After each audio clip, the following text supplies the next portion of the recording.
ಆ ರಾತ್ರಿ 11 ಗಂಟೆ ದಾಟಿತ್ತು.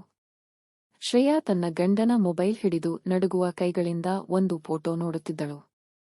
ಅದೇ ಸಮಯದಲ್ಲಿ ಮನೆಯ ಇನ್ನೊಂದು ಕೋಣೆಯಲ್ಲಿ ಕುಳಿತಿದ್ದ ಅವಳ ಗಂಡ ಕಾರ್ತಿಕ್ ಕೂಡ ತನ್ನ ಹೆಂಡತಿಯ ಲ್ಯಾಪ್ಟಾಪ್ನಲ್ಲಿ ಕಂಡ ಒಂದು ಸಂದೇಶವನ್ನು ಮತ್ತೆ ಮತ್ತೆ ಓದುತ್ತಿದ್ದ. ಇಬ್ಬರ ಕಣ್ಣಲ್ಲೂ ಒಂದೇ ಪ್ರಶ್ನೆ: ನನ್ನ ಸಂಗಾತಿ ನನಗೆ ಮೋಸ ಮಾಡುತ್ತಿದ್ದಾಳಾ?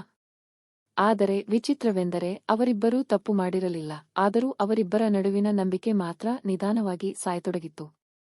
ಮುಂದೆ ಏನಾಗುತ್ತದೆ ಎಂಬುದನ್ನು ಯಾರೂ ಊಹಿಸಲು ಸಾಧ್ಯವಿರಲಿಲ್ಲ. ಕಾರ್ತಿಕ್ ಮತ್ತು ಶ್ರೇಯಾ ಮದುವೆಯಾಗಿ 4 ವರ್ಷಗಳಾಗಿತ್ತು.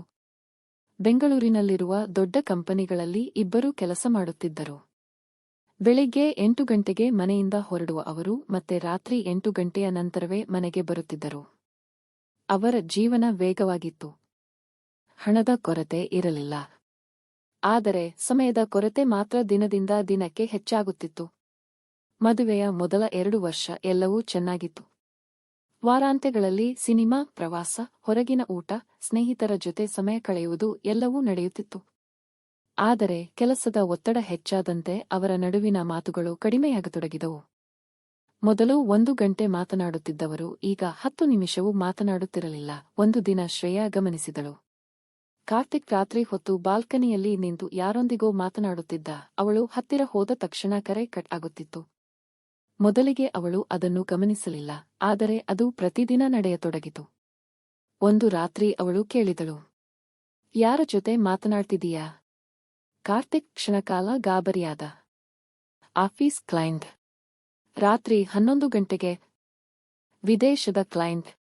ಅವನ ಉತ್ತರ ಸಹಜವಾಗಿದ್ದರೂ ಅವನ ಮುಖದಲ್ಲಿದ್ದ ಆತಂಕ ಶ್ರೇಯಾಳ ಗಮನಕ್ಕೆ ಬಂತು.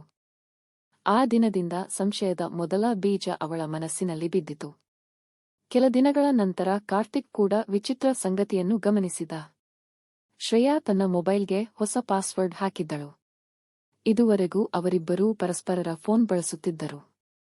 ಆದರೆ ಈಗ ಅವಳು ಮೊಬೈಲ್ನನ್ನು ಎಲ್ಲಿಗೂ ಬಿಟ್ಟಿರಲಿಲ್ಲ. ಒಂದು ದಿನ ಅವಳು ಸ್ನಾನಕ್ಕೆ ಹೋಗಿದ್ದಾಗ ಮೊಬೈಲ್ಗೆ ಸಂದೇಶ ಬಂತು. ಸ್ಕ್ರೀನ್ ಮೇಲೆ ಕೇವಲ 2 ಪದಗಳು ಕಾಣಿಸಿಕೊಂಡವು. ಮಿಸ್ ಯು ಅಷ್ಟೇ. ಕಳುಹಿಸಿದವರ ಹೆಸರು ಕಾಣಿಸಲಿಲ್ಲ. ಆ 2 ಪದಗಳು ಕಾರ್ತಿಕ್ ಮನಸ್ಸನ್ನು ಕತ್ತರಿಸಿದವು. ಆ ಕ್ಷಣದಿಂದ ಅವನಿಗೂ ಸಂಶಯ ಆರಂಭವಾಯಿತು. ಆ ದಿನದ ನಂತರ ಅವರ ಮನಸ್ಸು ಬದಲಾಗತೊಡಗಿತು. ಮೊದಲು ನಗುವಿನಿಂದ ತುಂಬಿದ್ದ ಮನೆ ಈಗ ಮೌನದಿಂದ ತುಂಬಿತು. ಇಬ್ಬರೂ ಒಬ್ಬರನ್ನೊಬ್ಬರು ಗಮನಿಸುತ್ತಿದ್ದರು. ಆದರೆ ಮಾತನಾಡುತ್ತಿರಲಿಲ್ಲ. ಒಬ್ಬರ ಫೋನ್ ಮತ್ತೊಬ್ಬರು ಕದ್ದು ನೋಡಲು ಪ್ರಯತ್ನಿಸುತ್ತಿದ್ದರು. ಆದರೆ ನೇರವಾಗಿ ಕೇಳುವ ಧೈರ್ಯ ಯಾರಿಗೂ ಇರಲಿಲ್ಲ. ಒಂದು ಸಂಜೆ ಶ್ರೇಯಾ ಆಫೀಸ್ನಿಂದ ಬೇಗ ಮನೆಗೆ ಬಂದಳು. ಆ ಸಮಯದಲ್ಲಿ ಕಾರ್ತಿಕ್ ಇನ್ನೂ ಬಂದಿರಲಿಲ್ಲ. ಅವಳು ಅಡುಗೆ ಮಾಡುತ್ತಿದ್ದಾಗ ಬಾಗಿಲು ತಟ್ಟುವ ಶಬ್ದ ಕೇಳಿಸಿತು. ಬಾಗಿಲು ತೆರೆದಾಗ 30 ವರ್ಷದ ಸುಂದರ ಮಹಿಳೆ ನಿಂತಿದ್ದಳು. ಕಾರ್ತಿಕ್ ಇದ್ದಾರಾ ಎಂದು ಕೇಳಿದಳು. ಶ್ರೇಯಾಳ ಹೃದಯ ಒಂದು ಕ್ಷಣ ನಿಂತಂತಾಯಿತು. ಇಲ್ಲ. ಆ ಮಹಿಳೆ ಕ್ಷಣಕಾಲ ಯೋಚಿಸಿದಳು. ನಂತರ ನಿಧಾನವಾಗಿ ಹೇಳಿದಳು, ಅವರಿಗೆ ಹೇಳಿ ನಾನು ಬಂದಿದ್ದೆ ಎಂದು. ಅಷ್ಟೇ ಹೇಳಿ ಹೊರಟು ಹೋದಳು. ಅವಳ ಹೆಸರು ಕೂಡ ಹೇಳಲಿಲ್ಲ. ಆದರೆ ಆ ಒಂದು ಘಟನೆ ಶ್ರೇಯಾಳ ಮನಸ್ಸಿನ ಬೆಂಕಿಗೆ ತುಪ್ಪ ಸುರಿದಂತಾಯಿತು. ಆ ರಾತ್ರಿ ಕಾರ್ತಿಕ್ ಮನೆಗೆ ಬಂದಾಗ ಅವಳು ಏನೂ ಕೇಳಲಿಲ್ಲ. ಆದರೆ ಇಡೀ ರಾತ್ರಿ ಅವನ ಮುಖವನ್ನೇ ನೋಡುತ್ತಾ ಮಲಗದೆ ಕಳೆಯಿತು. ಮರುದಿನ ಮತ್ತೊಂದು ಆಘಾತ ಕಾದಿತ್ತು. ಕಾರ್ತಿಕ್ ಆಫೀಸ್ನಿಂದ ಮನೆಗೆ ಬರುತ್ತಿದ್ದಾಗ ಒಂದು ಕಾಫಿ ಶಾಪ್ ಮುಂದೆ ಶ್ರೇಯಾಳನ್ನು ನೋಡಿದ. ಅವಳು ಒಬ್ಬ ವ್ಯಕ್ತಿಯ ಜೊತೆ ಕುಳಿತು ಮಾತನಾಡುತ್ತಿದ್ದಳು. ಇಬ್ಬರೂ ನಗುತ್ತಿದ್ದರು. ಅವರ ಮಾತುಗಳಲ್ಲಿ ಆತ್ಮೀಯತೆ ಕಾಣಿಸುತ್ತಿತ್ತು. ಕಾರ್ತಿಕ್ ದೂರದಿಂದಲೇ ನೋಡಿದ. ಅವನ ಎದೆಗೆ ಏನೋ ಚುಚ್ಚಿದಂತಾಯಿತು. ಅವನು ಒಳಗೆ ಹೋಗಲಿಲ್ಲ. ಆದರೆ ಆ ದೃಶ್ಯ ಅವನ ಮನಸ್ಸಿನಲ್ಲಿ ಉಳಿದುಬಿಟ್ಟಿತು. ಆ ರಾತ್ರಿ ಇಬ್ಬರೂ ಒಂದೇ ಮನೆಯೊಳಗೆ ಇದ್ದರು. ಆದರೆ 1000 ಮೈಲು ದೂರದಲ್ಲಿದ್ದವರಂತೆ ಭಾಸವಾಗುತ್ತಿತ್ತು. ದಿನಗಳು ಕಳೆಯುತ್ತಿದ್ದವು. ಸಂಶಯ ದೊಡ್ಡದಾಗುತ್ತಿತ್ತು. ಪ್ರೀತಿ ಚಿಕ್ಕದಾಗುತ್ತಿತ್ತು. ಒಂದು ದಿನ ಕಾರ್ತಿಕ್ ತನ್ನ ಸ್ನೇಹಿತ ರಾಹುಲ್ನ ಸಹಾಯ ಕೇಳಿದ. ನನಗೆ ಶ್ರೇಯಾ ಬಗ್ಗೆ ಸತ್ಯ ತಿಳಿಯಬೇಕು. ರಾಹುಲ್ ಆಶ್ಚರ್ಯದಿಂದ ನೋಡಿದ. ನೀನು ಹುಚ್ಚನಾಗಿದ್ದೀಯಾ? ನಿನ್ನ ಹೆಂಡತಿಯ ಮೇಲೆ ಬೇಹುಗಾರಿಕೆ ಮಾಡ್ತೀಯಾ? ನನಗೆ ಬೇರೆ ದಾರಿ ಇಲ್ಲ. ಅದೇ ಸಮಯದಲ್ಲಿ ಶ್ರೇಯಾ ಕೂಡ ತನ್ನ ಸ್ನೇಹಿತೆ ಮೇಘನಾಳ ಬಳಿ ಅಳುತ್ತಾ ಕುಳಿತಿದ್ದಳು. ಕಾರ್ತಿಕ್ ನನ್ನಿಂದ ಏನೋ ಮರೆಮಾಚುತ್ತಿದ್ದಾನೆ. ನೇರವಾಗಿ ಕೇಳು. ಕೇಳಿದರೆ ಸುಳ್ಳು ಹೇಳ್ತಾನೆ. ಇಬ್ಬರೂ ಒಂದೇ ತಪ್ಪು ಮಾಡುತ್ತಿದ್ದರು. ಮಾತನಾಡಬೇಕಾದ ಜಾಗದಲ್ಲಿ ಅನುಮಾನಿಸುತ್ತಿದ್ದರು. ಕೆಲ ವಾರಗಳ ನಂತರ ರಾಹುಲ್ ಒಂದು ಮಾಹಿತಿ ತಂದ. ಶ್ರೇಯಾ ಪ್ರತಿ ಶುಕ್ರವಾರ ಒಬ್ಬ ವ್ಯಕ್ತಿಯನ್ನು ಭೇಟಿಯಾಗ್ತಾಳೆ. ಕಾರ್ತಿಕ್ ರಕ್ತ ಕುದಿಯತೊಡಗಿತು. ಅದೇ ದಿನ ಮೇಘನಾ ಕೂಡ ಒಂದು ಮಾಹಿತಿ ತಂದಳು. ಕಾರ್ತಿಕ್ ಪ್ರತಿ ವಾರ ಅದೇ ಮಹಿಳೆಯನ್ನು ಭೇಟಿಯಾಗ್ತಾನೆ. ಶ್ರೇಯಾಳ ಕಣ್ಣಲ್ಲಿ ಕಣ್ಣೀರು ತುಂಬಿತು. ಇಬ್ಬರಿಗೂ ಈಗ ತಮ್ಮ ಅನುಮಾನವೇ ಸತ್ಯ ಎಂದು ಅನಿಸತೊಡಗಿತು. ಆದರೆ ನಿಜವಾದ ಕತೆ ಇನ್ನೂ ಆರಂಭವಾಗಿರಲಿಲ್ಲ. ಒಂದು ರಾತ್ರಿ ಕಾರ್ತಿಕ್ ತಡವಾಗಿ ಮನೆಗೆ ಬಂದ. ಅವನು ಸ್ನಾನಕ್ಕೆ ಹೋದಾಗ ಶ್ರೇಯಾ ಅವನ ಬ್ಯಾಗ್ ತೆರೆದಳು. ಒಳಗೆ ಒಂದು ಚಿಕ್ಕ ಉಡುಗೊರೆ ಬಾಕ್ಸ್ ಇತ್ತು. ಅದರ ಮೇಲೆ ಒಂದು ಚೀಟಿ. ನಿನ್ನ ಜೀವನ ಬದಲಾಗಲಿದೆ. ಅಷ್ಟೇ. ಯಾರ ಹೆಸರು ಇರಲಿಲ್ಲ. ಆ ಚೀಟಿ ನೋಡಿದ ಶ್ರೇಯಾಳ ಕಣ್ಣು ಮಂಜಾಯ್ತು. ಅದೇ ರಾತ್ರಿ ಕಾರ್ತಿಕ್ ಕೂಡ ಶ್ರೇಯಾಳ ಲ್ಯಾಪ್ಟಾಪ್ನಲ್ಲಿ ಒಂದು ಫೈಲ್ ಕಂಡ. ಅದರ ಹೆಸರು ಹೊಸ ಆರಂಭ. ಅದರೊಳಗೆ ಕೆಲವು ದಾಖಲೆಗಳು ಇದ್ದವು. ಆದರೆ ಅವನು ಸಂಪೂರ್ಣ ಓದುವ ಮುನ್ನ ಶ್ರೇಯಾ ಬಂದಿದ್ದರಿಂದ ಮುಚ್ಚಿಬಿಟ್ಟ. ಈಗ ಇಬ್ಬರಿಗೂ ಒಂದೇ ನಂಬಿಕೆ. ತಮ್ಮ ಸಂಗಾತಿ ತಮ್ಮನ್ನು ಬಿಟ್ಟು ಹೋಗಲು ಸಿದ್ಧವಾಗಿದ್ದಾನೆ. ಇದ್ದಾಳೆ. ಒಂದು ದಿನ ಪರಿಸ್ಥಿತಿ ಸ್ಫೋಟಗೊಂಡಿತು. ಶ್ರೇಯಾ ಮನೆಗೆ ಬಂದಾಗ ಕಾರ್ತಿಕ್ ಫೋನ್ನಲ್ಲಿ ಮಾತನಾಡುತ್ತಿದ್ದ. ಇನ್ನು ಸ್ವಲ್ಪ ದಿನ ರಹಸ್ಯವಾಗಿ ಇಡೋಣ. ಆ ಮಾತು ಕೇಳಿದ ಕ್ಷಣ ಅವಳ ಸಹನೆ ಮುಗಿಯಿತು. ಯಾರು ಅವಳು ಎಂದು ಕೂಗಿದಳು. ಕಾರ್ತಿಕ್ ಬೆಚ್ಚಿಬಿದ್ದ. ಏನು? ನನಗೆ ಎಲ್ಲ ಗೊತ್ತು. ಆ ಮಹಿಳೆ ಯಾರು? ಅದೇ ಸಮಯದಲ್ಲಿ ಕಾರ್ತಿಕ್ ಕೂಡ ಸಿಡಿದ. ಮೊದಲು ನೀನು ಹೇಳು. ಪ್ರತಿ ಶುಕ್ರವಾರ ಯಾರನ್ನು ಭೇಟಿಯಾಗ್ತೀಯಾ? ಕ್ಷಣಾರ್ಧದಲ್ಲಿ ಮನೆಯೊಳಗೆ ಜಗಳ ಆರಂಭವಾಯಿತು. 4 ವರ್ಷದ ಮದುವೆಯಲ್ಲಿ ಮೊದಲ ಬಾರಿಗೆ ಇಬ್ಬರೂ ಪರಸ್ಪರರಿಗೆ ನೋವುಂಟು ಮಾಡುವ ಮಾತುಗಳನ್ನು ಆಡಿದರು. ಆ ರಾತ್ರಿ ಇಬ್ಬರೂ ಬೇರೆ ಬೇರೆ ಕೋಣೆಯಲ್ಲಿ ಮಲಗಿದರು. ಆದರೆ ಯಾರಿಗೂ ನಿದ್ರೆ ಬರಲಿಲ್ಲ. ಮರುದಿನ ಬೆಳಗ್ಗೆ ಶ್ರೇಯಾ ಒಂದು ನಿರ್ಧಾರ ತೆಗೆದುಕೊಂಡಳು. ಸತ್ಯ ತಿಳಿಯಲೇಬೇಕು. ಆ ಸಂಜೆ ಕಾರ್ತಿಕ್ ಅನ್ನು ಹಿಂಬಾಲಿಸಿದಳು. ಕಾರ್ತಿಕ್ ಒಂದು ಹಳೆಯ ಅಪಾರ್ಟ್ಮೆಂಟ್ಗೆ ಹೋದ. ಶ್ರೇಯಾ ದೂರದಿಂದ ಗಮನಿಸುತ್ತಿದ್ದಳು. ಸ್ವಲ್ಪ ಸಮಯದ ನಂತರ ಆ ಮಹಿಳೆ ಕೂಡ ಅಲ್ಲಿಗೆ ಬಂದಳು. ಶ್ರೇಯಾಳ ಹೃದಯ ಒಡೆದಂತಾಯಿತು. ಅವಳು ಒಳಗೆ ಓಡಿದಳು. ಆದರೆ ಒಳಗೆ ಕಂಡ ದೃಶ್ಯ ನೋಡಿ ಸ್ತಬ್ಧಳಾದಳು. ಅಲ್ಲಿ ಒಂದು ಪುಟ್ಟ ಹುಡುಗಿ ಆಸ್ಪತ್ರೆಯ ಹಾಸಿಗೆಯ ಮೇಲೆ ಮಲಗಿದ್ದಳು. ಕಾರ್ತಿಕ್ ಅವಳ ಕೈ ಹಿಡಿದು ಕುಳಿತಿದ್ದ. ಆ ಮಹಿಳೆ ಅವಳ ತಾಯಿ. ಶ್ರೇಯಾಗೆ ಏನೂ ಅರ್ಥವಾಗಲಿಲ್ಲ. ಅಷ್ಟರಲ್ಲಿ ಕಾರ್ತಿಕ್ ಅವಳನ್ನು ನೋಡಿ ಗಾಬರಿಯಾದ. ನೀನು ಇಲ್ಲಿ ಹೇಗೆ ಬಂದೆ?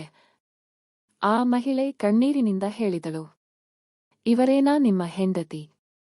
ಶ್ರೇಯಾ ಗೊಂದಲದಿಂದ ನೋಡಿದಳು. ಆಗ ಕಾರ್ತಿಕ್ ಸತ್ಯ ಹೇಳಲು ಆರಂಭಿಸಿದ. ಕೆಲ ತಿಂಗಳ ಹಿಂದೆ ಅವನು ರಸ್ತೆ ಅಪಘಾತದಲ್ಲಿ ಗಾಯಗೊಂಡಿದ್ದ ಆ ಹುಡುಗಿಯನ್ನು ಆಸ್ಪತ್ರೆಗೆ ಸೇರಿಸಿದ್ದ. ಅವಳ ತಂದೆ ಇರಲಿಲ್ಲ, ತಾಯಿ ಬಡವಳು. ಹುಡುಗಿಯ ಚಿಕಿತ್ಸೆಗೆ ಹಣ ಇರಲಿಲ್ಲ. ಆದ್ದರಿಂದ ಕಾರ್ತಿಕ್ ಗುಪ್ತವಾಗಿ ಸಹಾಯ ಮಾಡುತ್ತಿದ್ದ. ಹೆಂಡತಿಗೆ ಹೇಳಿದರೆ ತನ್ನನ್ನು ಹೊಗಳಬಹುದು ಎಂದು ಭಾವಿಸಿ ಹೇಳಿರಲಿಲ್ಲ. ಶ್ರೇಯಾಳ ಕಣ್ಣಲ್ಲಿ ಕಣ್ಣೀರು ತುಂಬಿತು. ಅವಳು ತಿಂಗಳುಗಳ ಕಾಲ ತಪ್ಪಾಗಿ ಯೋಚಿಸಿದ್ದಳು. ಆದರೆ ಕಥೆಯ ಇನ್ನೊಂದು ಭಾಗ ಇನ್ನೂ ಬಾಕಿಯಿತ್ತು. ಈಗ ಕಾರ್ತಿಕ್ನ ಸರದಿ. ಅವನು ಕೂಡ ಶ್ರೇಯಾಳನ್ನು ಹಿಂಬಾಲಿಸಿದ. ಶುಕ್ರವಾರ ಅವಳು ಭೇಟಿ ಮಾಡುವ ವ್ಯಕ್ತಿ ಯಾರು ಎಂದು ತಿಳಿಯಲು ಅವಳು ಒಂದು ಕಚೇರಿಗೆ ಹೋದಳು. ಅಲ್ಲಿದ್ದ ವ್ಯಕ್ತಿಯನ್ನು ನೋಡಿ ಕಾರ್ತಿಕ್ ಆಶ್ಚರ್ಯಗೊಂಡ. ಅವನು ಶ್ರೇಯಾಳ ಹಳೆಯ ಕಾಲೇಜು ಸ್ನೇಹಿತ. ಇಬ್ಬರೂ ಒಂದು ಯೋಜನೆಯ ಬಗ್ಗೆ ಮಾತನಾಡುತ್ತಿದ್ದರು. ಕಾರ್ತಿಕ್ ಒಳಗೆ ಹೋದ. ಶ್ರೇಯಾ ಗಾಬರಿಯಾದಳು. ಆಗ ಆ ವ್ಯಕ್ತಿ ನಗುತ್ತಾ ಹೇಳಿದ, ಸರ್, ನಿಮ್ಮ ಹೆಂಡತಿ ನಿಮಗಾಗಿ ಮಾಡುತ್ತಿರುವ ಕೆಲಸ ಅದ್ಭುತ. ಏನು ಕೆಲಸ? ಶ್ರೇಯಾ ಮೌನವಾಗಿದ್ದಳು. ನಂತರ ಸತ್ಯ ಹೊರಬಂತು. ಕಾರ್ತಿಕ್ ಹಲವು ವರ್ಷಗಳಿಂದ ತನ್ನದೇ ಉದ್ಯಮ ಆರಂಭಿಸುವ ಕನಸು ಕಂಡಿದ್ದ. ಆದರೆ ಹಣದ ಕೊರತೆಯಿಂದ ಸಾಧ್ಯವಾಗಿರಲಿಲ್ಲ. ಆ ಕನಸನ್ನು ನನಸಾಗಿಸಲು ಶ್ರೇಯಾ ತನ್ನ ಸ್ನೇಹಿತನ ಸಹಾಯದಿಂದ ಹೂಡಿಕೆದಾರರನ್ನು ಹುಡುಕುತ್ತಿದ್ದಳು. ಲ್ಯಾಪ್ಟಾಪ್ನಲ್ಲಿದ್ದ ಹೊಸ ಆರಂಭ ಫೈಲ್ ಅದಕ್ಕಾಗಿಯೇ. ಕಾರ್ತಿಕ್ ಬ್ಯಾಗ್ನಲ್ಲಿದ್ದ ಉಡುಗೊರೆ ಕೂಡ ಅದೇ ಯೋಜನೆಗೆ ಸಂಬಂಧಿಸಿದ್ದು. ಇಬ್ಬರೂ ಒಬ್ಬರಿಗಾಗಿ ಒಳ್ಳೆಯದೇ ಮಾಡುತ್ತಿದ್ದರು. ಆದರೆ ಇಬ್ಬರೂ ಅನುಮಾನದಿಂದ ಎಲ್ಲವನ್ನೂ ತಪ್ಪಾಗಿ ಅರ್ಥ ಮಾಡಿಕೊಂಡಿದ್ದರು. ಆ ಕ್ಷಣದಲ್ಲಿ ಅವರ ಕಣ್ಣುಗಳು ಒಂದನ್ನೊಂದು ಭೇಟಿಯಾದವು. ಮಾತುಗಳು ಇರಲಿಲ್ಲ, ಕೇವಲ ಕಣ್ಣೀರು ಮಾತ್ರ ಇತ್ತು. ಮನೆಗೆ ಹಿಂದಿರುಗಿದ ನಂತರ ಬಹಳ ಹೊತ್ತು ಇಬ್ಬರೂ ಮಾತನಾಡಿದರು. ತಮ್ಮ ಭಯಗಳ ಬಗ್ಗೆ, ತಮ್ಮ ಅನುಮಾನಗಳ ಬಗ್ಗೆ, ತಮ್ಮ ತಪ್ಪುಗಳ ಬಗ್ಗೆ. ಕೊನೆಗೆ ಕಾರ್ತಿಕ್ ನಿಧಾನವಾಗಿ ಹೇಳಿದ. ನಾವು ಮೋಸ ಮಾಡಿಲ್ಲ, ಆದರೆ ನಂಬಿಕೆಗೆ ಮೋಸ ಮಾಡಿದ್ದೇವೆ. ಶ್ರೇಯಾ ಅವನ ಕೈ ಹಿಡಿದಳು. ನೀಚ. ನಾವು ಮಾತನಾಡುವುದನ್ನು ನಿಲ್ಲಿಸಿದ ದಿನದಿಂದಲೇ ಸಮಸ್ಯೆ ಶುರುವಾಯಿತು. ಆ ರಾತ್ರಿ ಬಹಳ ದಿನಗಳ ನಂತರ ಅವರ ಮನೆ ಮತ್ತೆ ನಗುವಿನಿಂದ ತುಂಬಿತು. ಕೆಲ ತಿಂಗಳ ನಂತರ ಕಾರ್ತಿಕ್ ತನ್ನ ಕನಸಿನ ಉದ್ಯಮ ಆರಂಭಿಸಿದ. ಅದರ ಮೊದಲ ಫಲಕದ ಮೇಲೆ ಒಂದು ಸಾಲು ಬರೆದಿದ್ದ, ನಂಬಿಕೆ ಇಲ್ಲದ ಪ್ರೀತಿ ಬದುಕಬಹುದು, ಆದರೆ ಸಂತೋಷವಾಗಿ ಬದುಕಲಾರದು. ಆ ಸಾಲನ್ನು ಓದಿದ ಶ್ರೇಯಾ ನಗಿದಳು. ಯಾಕೆಂದರೆ ಅದು ಅವರ ಜೀವನದ ನಿಜವಾದ ಕಥೆಯಾಗಿತ್ತು. ಸಂಶಯ ಎಂದಿಗೂ ಹೊರಗಿನಿಂದ ಬರುವುದಿಲ್ಲ, ಅದು ಮೌನದಿಂದ ಹುಟ್ಟುತ್ತದೆ, ಮಾತನಾಡದ ಮಾತುಗಳಿಂದ ಬೆಳೆಯುತ್ತದೆ ಮತ್ತು ನಂಬಿಕೆಯನ್ನು ನಿಧಾನವಾಗಿ ಕೊಲ್ಲುತ್ತದೆ.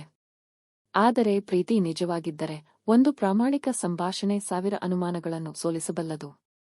ಆ ದಿನದಿಂದ ಕಾರ್ತಿಕ್ ಮತ್ತು ಶ್ರೇಯಾ ಒಂದು ನಿಯಮ ಮಾಡಿಕೊಂಡರು. ಎಷ್ಟೇ ಕೆಲಸ ಇದ್ದರೂ, ಎಷ್ಟೇ ಒತ್ತಡ ಇದ್ದರೂ ಪ್ರತಿದಿನ ಕನಿಷ್ಠ ಅರ್ಧ ಗಂಟೆ ಒಬ್ಬರಿಗಾಗಿ ಮೀಸಲಿಡಬೇಕು.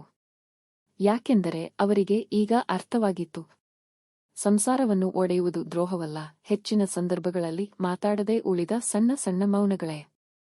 ದಯವಿಟ್ಟು ಈ ವಿಡಿಯೋಗೆ ಒಂದು ಲೈಕ್ ಮಾಡಿ ಮತ್ತು ನಮ್ಮ ಚಾನೆಲ್ನ್ನು ಸಬ್ಸ್ಕ್ರೈಬ್ ಮಾಡಿಕೊಳ್ಳಿ.